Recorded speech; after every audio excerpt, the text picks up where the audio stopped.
Starting with the name of Allah Almighty, who is the master of the day of judgment, and a bundle of the Rudu Salam on beloved Prophet Muhammad sallallahu alaihi wasallam. Dear students, NBF Mathematics Class 9 Federal Board Exercise 6.5 Question number 8 और question number 8 की statement है कि from the top of a tree. Students आप consider करें कि ये एक tree है, इसकी टॉप से, ये ट्री का नाम हम रख लेते हैं कि ये TR है। The angle of elevation and depression of the top and bottom of a building, और इसके सामने एक बिल्डिंग है। आप कंसिडर करें कि ये बिल्डिंग है, ये ग्राउंड है, और ग्राउंड जो है वो तो सेम ही रहेगी, और ये बिल्डिंग है। बिल्डिंग का नेम हम रख लेते हैं जी BL। और इस ट्री के टॉप से जो एंगल ऑफ एलिवेशन है, यानी कि अगर इस जगह से कोई ऑब्ज़र्वर बिल्डिंग के टॉप को देखेगा तो ये जो एंगल बन रहा है, इस लाइन की यहाँ पर एक पैरेलल लाइन ड्रा करेंगे हम। ये जो एंगल बन रहा है स्टूडेंट, एंगल ऑफ एलिवेशन, ये है 30 डिग्री का। और एंगल ऑफ डिप्रेशन जो है, अगर ये ऑब्ज़र्वर इस बिल्डिंग की बेस को देखेगा तो ये जो एंगल बन रहा है स्टूडेंट्स इस साइड पर, ये बन रहा है 45 डिग्री का। दोबारा इस चीज़ को समझें कि ये एक बिल्डिंग है, ये एक बिल्डिंग है BL, हमने इसका नाम रखा। ये एक ट्री है TR, ट्री के टॉप पर कोई लड़का है या कोई ऑब्ज़र्वर बैठा हुआ है, और जिस जगह पर वो बैठा हुआ है उसके पैरेलल लाइन आपने एक ड्रा करनी है जो ज़मीन के पैरेलल होगी। अर्थ के पैरेलल ऑब्ज़र्वर के सामने आपने एक लाइन ड्रा करनी है। यहाँ से जो एंगल ऑफ एलिवेशन बन रहा है बिल्डिंग के टॉप का, वो 30 डिग्री बन रहा है, और इसी जगह से जो एंगल ऑफ डिप्रेशन बन रहा है उस बिल्डिंग के बॉटम का, वो 45 डिग्री बन रहा है। अभी तक की इन्फॉर्मेशन के मुताबिक हमने ये डायग्राम ड्रा की। इस पॉइंट का नाम स्टूडेंट्स हम रख लेते हैं ये, जो पैरेलल लाइन बन रही थी। और आगे क्या कह रहा है, if the height of the tree is 12 metre, find the height and distance, find the height of the building and distance between the tree and building. तो स्टूडेंट्स ये जो ट्री है इसकी हाइट दी है उसने 12 मीटर, और हमने फाइंड करना है BL और RL। दो चीज़ें हमने फाइंड करनी है कि बिल्डिंग जो है BL वो हमने फाइंड करनी है। सबसे पहले तो यहाँ पर हम लिखेंगे कि ट्री जो है, ट्री जिसका नाम हमने रखा है TR, ये है स्टूडेंट्स 12 मीटर, और एंगल A जो है, एंगल ATB, एंगल ATB जो एंगल ऑफ एलिवेशन था, ये था स्टूडेंट्स 30 डिग्री। और ये दोनों लाइनें चूँकि पैरेलल हैं और ये 45 डिग्री के एंगल है, तो ये एंगल जो है ये भी 45 डिग्री ही का होगा। अल्टरनेट एंगल बन रहे हैं, और एंगल जो है RLT, एंगल RLT ये बन रहा है स्टूडेंट्स 45 डिग्री का। और हमने फाइंड क्या करना है, हमने फाइंड करना है जी RL, लेंथ ऑफ RL ये फाइंड करनी है, और फिर स्टूडेंट्स हमने फाइंड करनी है BL, यानी कि बिल्डिंग की जो हाइट है वो फाइंड करनी है। तो ये पूरा डेटा जो है हमने इधर अरेंज करके लिख लिया। अब स्टूडेंट्स ये जो हमें दिया हुआ है जी TR, इस एंगल के मुताबिक ये परपेंडिकुलर है, और ये RL जो है बेस है, और यही डिस्टेंस है। तो सबसे पहले हम tan थीटा अप्लाई करेंगे।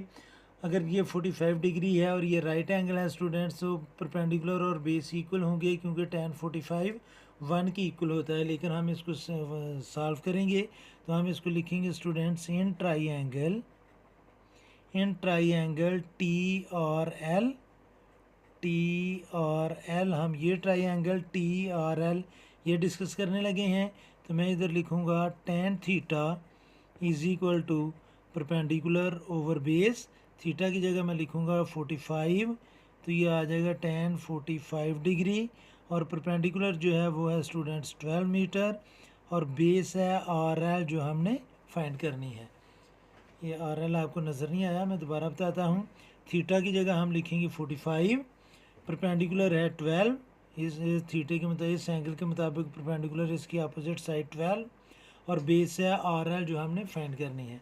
तो 1045 जो है स्टूडेंट्स ये इक्वल होता है 1 के, तो इधर इसकी जगह हम लिख लेंगे 1। आर एल राइट साइड पर डिवाइड कर रहा है, लेफ़्ट साइड पर आकर ये करेगा मल्टीप्लाई, तो आर एल की वैल्यू आ जाएगी 12 मीटर, और आर एल को हम 1 से मल्टीप्लाई करेंगे तो ये आ जाएगा R L is equal to 12 metre. और आर एल जो है ये इक्वल है स्टूडेंट्स टी ए के, और फिर टी आर जो है, टी आर वो इक्वल है ए एल के। तो ये जितना टी आर है उतना ही ए एल है, तो अगर ये 12 मीटर है तो ये भी 12 मीटर होगा। और अगर आर एल हमने फाइंड किया है 12 मीटर, तो टी ए जो है ये भी 12 मीटर होगा। और अब हम स्टूडेंट्स ट्राइंगल डिस्कस करेंगे।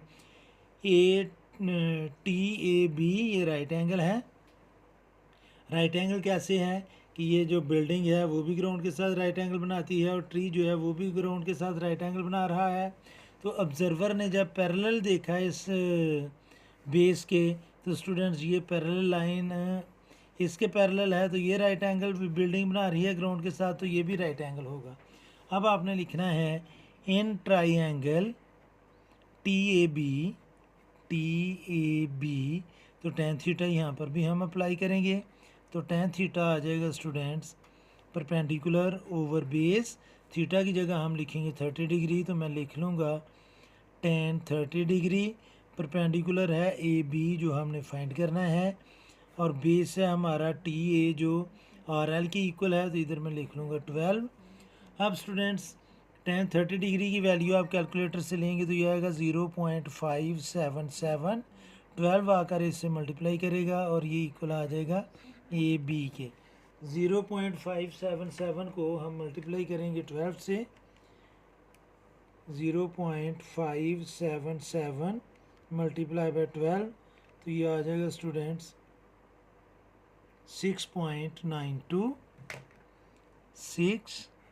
6.92 is equal to A B, और ए बी की जो लेंथ है या हाइट है वो आ जाएगी स्टूडेंट 6.92 मीटर।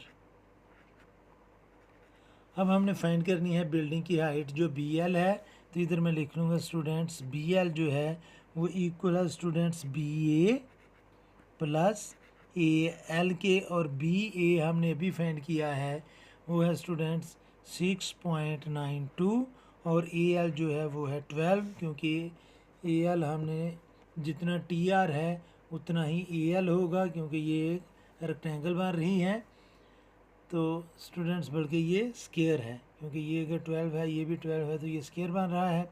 तो जब बी एल आ जाएगा 12 में हम 6 प्लस करेंगे तो ये आ जाएगा 18.92 मीटर।